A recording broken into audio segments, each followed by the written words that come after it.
Welcome to the high tunnel. This is a more typical greenhouse that you would see on a market garden. Very common for market growers.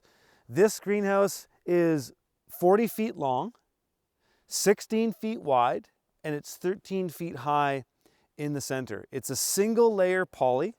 It has two roll-up sides. It has two top vents. It's built on an 8-inch stem wall floating foundation.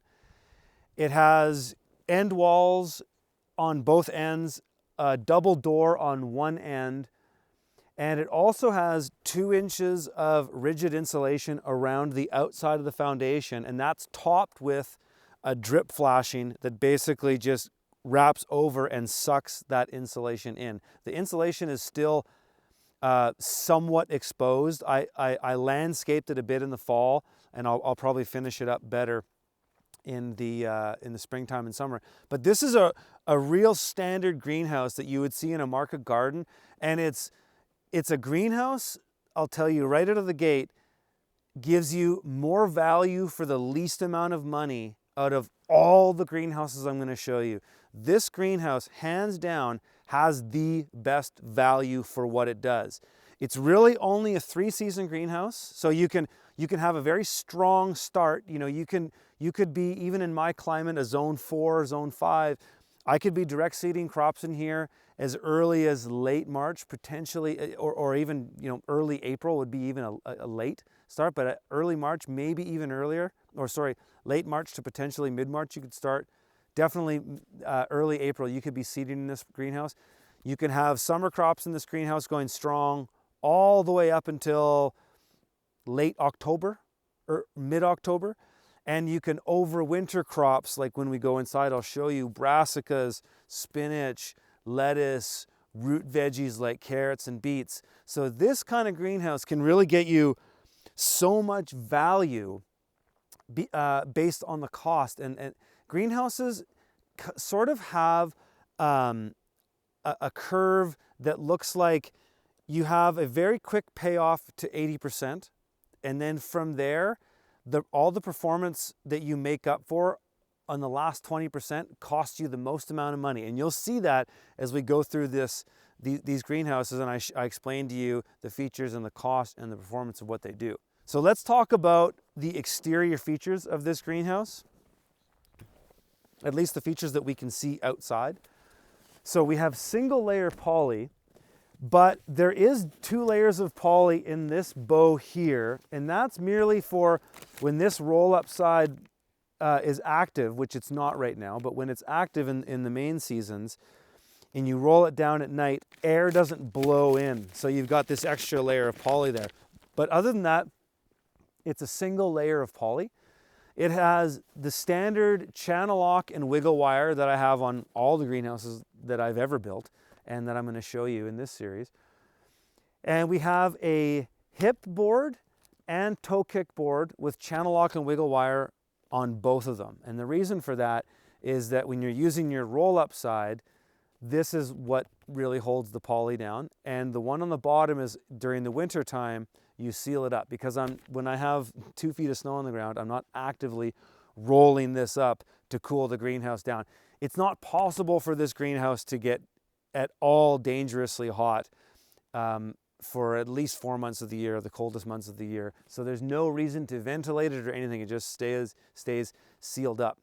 So what we can't see right now, which we'll have to splice in some B-roll for, is that this greenhouse is built on a foundation. We'll see it better when we go inside, but there's a drip flashing on that foundation that goes out and covers the 2 inches of insulation that's butted up to that concrete, and it goes over and kind of holds it in and keeps water going out. The main idea with that is that I wanted to make the ground in here warmer. And I also needed to do concrete because I cannot hammer in ground posts deep enough to hold a structure like this on my build site, because I'm on a mountain. It's very rocky up here.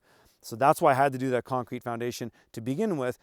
But having said that, by doing that, I've realized that it's actually a very superior way to build a greenhouse in general, because you get so much more structural integrity but you also get a massive thermal barrier or thermal break, which will make it so that your soil inside is going to be way warmer than it would be if it wasn't, because I have all the water going out and beneath the soil. This greenhouse is actually shored up on the inside. I'll show you when we go inside, so let's go do that now.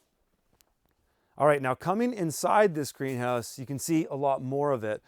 And I'll just point to some of the features. So just carrying on what we were talking about with the foundation, you can see the stem wall down below. Essentially all that is it's just a floating stem wall. There's no footing for it. It's just 8 inches.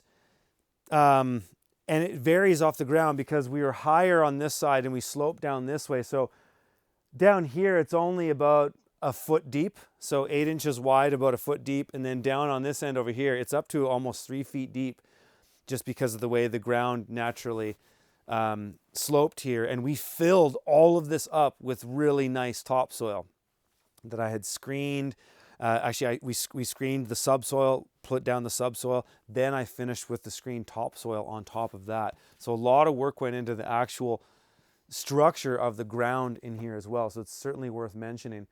Now you can see some of the basic features in here. We've got our top purlin, and that is strapped and bolted. So the purlin runs through, because these bows are they're a 3-piece bow. So there's a centerpiece and then there's 2 side pieces, and they all bolt together. This comes from a company called growhoops.ca, a friend of mine out of Alberta who does these hoops, and they're fantastic. They're really good for snowy climates because this greenhouse sheds a lot of snow and I don't have to do really any work to maintain it. I choose to so I can keep snow off and get more light in here, but structurally it can hold a whole winter's worth of snow. And so that's the bow. But yeah, it's tied together with a purlin, which is, they're 10-foot pieces, and they go underneath the bows, and then there's a couple hanger pieces that go over it and bolt together. And then that's how the purlin stays in place. And then once I did that, I actually also drilled through a carriage bolt from the top. So it's one of those flat ones on top, drilled that through and bolted it as well. So it's super strong purlin in the center. And you'll also notice 4 wires on here. Well, actually, no, there's 1, 2, 3, 4, 5, 6, 7. There's 8 wires because there's 2 wires per bed.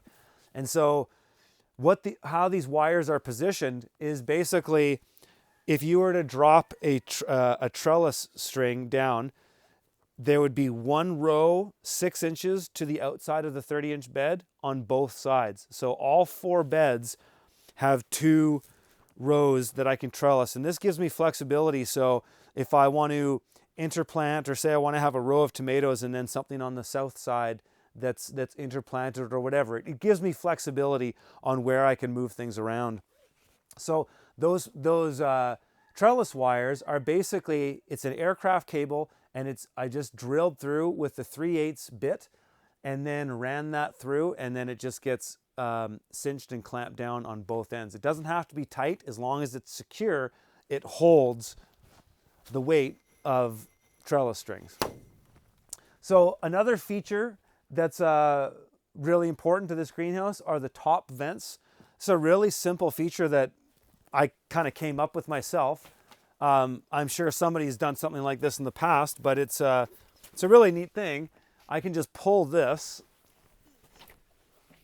and that opens it up, and then I can pull the other string, and this closes it.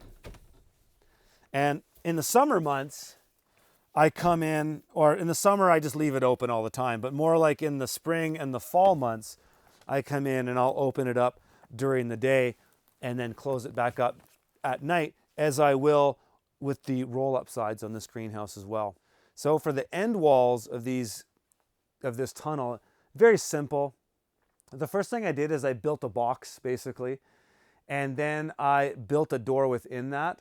Now I could have just built a taller door, but I didn't really want to. And so I just did another sub-framing sort of stud between that to build that door. But it's all just 2x6, 2x4 framing.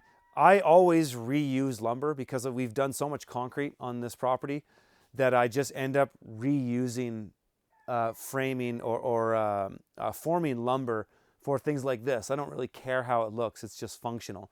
But that's how that's built. And then you build another 2x4 square right above that to build a knockout for the top vent. Let's talk about the performance of this greenhouse. So this is what you would call a 3-season greenhouse. Though as you can see, I mean, we're in mid-December and we're in here. So you can get 4 seasons in a way, but it's 4 seasons with a caveat. And that caveat is that you can only do crops that can overwinter. So these are carrots right beneath me. I'm harvesting these as we speak. I come out here every couple days and harvest them for salads. I'm harvesting kale. I've harvested a lot of the spinach already, though it'll really start to spruce up again in February. I've got Brussels sprouts and cauliflower that didn't really make it, but I've got beets in here as well. So you can get 4 seasons, but it's not 4 productive seasons. It's 3 productive seasons. So this is what you would typically call a 3-season greenhouse.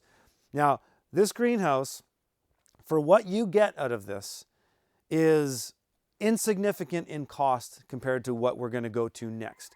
This greenhouse is somewhere between $3,000 to $5,000. It kind of depends on cost of materials because they change so much. So it cost me somewhere between $3,000 and $5,000, and you cannot get better value for that much money. I'm going to show you when we go through the other greenhouses. You're going to see that you can start with something like this, and you can upgrade this to the next level. That's why when you do things like the hip boards and the toe kicks and even the concrete foundation, when you have features like that, you can add another layer of poly onto this greenhouse. You can add automation. You can add roll-up sides. You could put a small forced air unit for heat in here. You can do things to beef a greenhouse like this up. And so because of that and the cost and for how much it actually gives you, you just can't beat that. So let's talk a little bit about what production in a greenhouse like this looks like for, say, a typical market gardener or even a homesteader like me, like myself. Is a tunnel like this will allow you to have, especially this big of a space. The fact that I've built this off the ground too is going to mean that I'm going to get an earlier season than I would if this was just on the ground like the chicken tunnel we looked at. A greenhouse like this, I'll be able to come in here even in early March or late February and start seeding. Now, there's only some things you could seed at that time, probably be spinach, maybe baby kale, tatsoi, corn salad, things like that you could seed at that time and they would actually germinate and they'd actually grow. And then you kind of have to change what you do for each time of the year. Obviously, you can't just grow tomatoes in here into December because it's not heated, so it's not going to work. But you can basically do more of what you already could in the spring, and you get a way longer season because the heat units stay warm. So even though your daylight hours aren't longer, like you're not extending daylight hours at the greenhouse, you're extending heat. And because of that, you can basically get a really strong 3 seasons. So like I said, I could be seeding in here as early as late February. I could be seeding some of those crops that I mentioned. I'd be well into production by April. At that point, you're already turning over beds and doing a second crop. That second crop could be a quick growing crop like some of the types of greens or baby root vegetables that could get you to where you're transplanting your tomatoes. Then those tomatoes can be going in late May, and then those tomatoes can go all the way until the end of October. And at that point, even in mid-spring when you've pruned your tomatoes, and I've demonstrated this in videos for many years in my YouTube channel, of undersowing fall crops in there, and then those fall crops could be crops like this that take you to now and to carry you over the winter.